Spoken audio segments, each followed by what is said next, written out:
আমি যখন এই জায়গাটায় আসি পাখিদের কলকাকলি শুনে মুগ্ধ হয়ে যাই, নিজেকে হারিয়ে ফেলি কিছুক্ষণের জন্য। সন্ধ্যার ছায়া নামে এলোমেলো হাওয়া, ভালো লাগে জীবনের এই গান গাওয়া।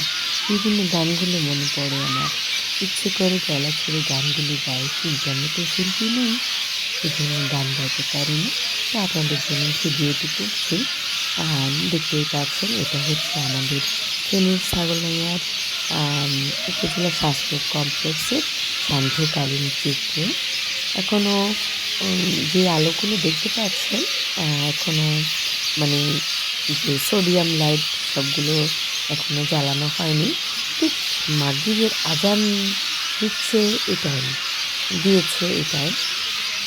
তো আমি যে গাছগুলি দেখাচ্ছি এখানে মানে নানা প্রজাতির শালিক, দোয়েল, কাক, বিভিন্ন প্রজাতির পাখিগুলো এখানে মানে রাত্রি যাপন করে। তারা সন্ধ্যা হলেই কুলায় ফিরে। আমরা যখন সারাদিন বাইরে থাকি, সন্ধ্যায় ঘরে ফিরি, ঠিক তেমনি পাখিরাও ঘরে ফিরে।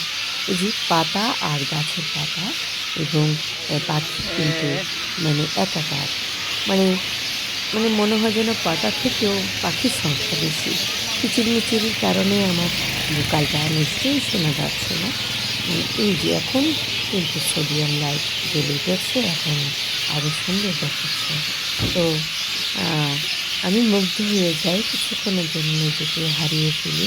এখানে আসলেই আমি কেমন এক মানে জগতে মানে ডুবে যাই, আপ্লুত হয়ে যাই। এই জন্য ভিডিওটি করা। আরও অনেক সময় কিন্তু আমি এখানকার ভিডিও দিয়েছি আপনাদের, কারণ আমি পাখি ভালোবাসি, পাখিদের কলকাকলি। আপনারা যারা বাইরে আছেন বা শহরে আছেন বা প্রবাসী আছেন, এমন চিত্র, এমন দৃশ্য, এমন শব্দ, প্রাকৃতিক শব্দ, যে আল্লাহ প্রদত্ত শব্দগুলো কিন্তু আপনারা পাবেন না। তো আমার এই ভিডিওটি ভালো লাগলে একটা লাইক, কমেন্টস অবশ্যই করবেন, আর পারলে ভিডিওটি শেয়ার করার জন্য অনুরোধ জানাচ্ছি। তো দেখতে পাচ্ছেন পাখিরা এখনও আসা বন্ধ হয়নি, কিছুক্ষণের মধ্যেই অন্ধকার নেমে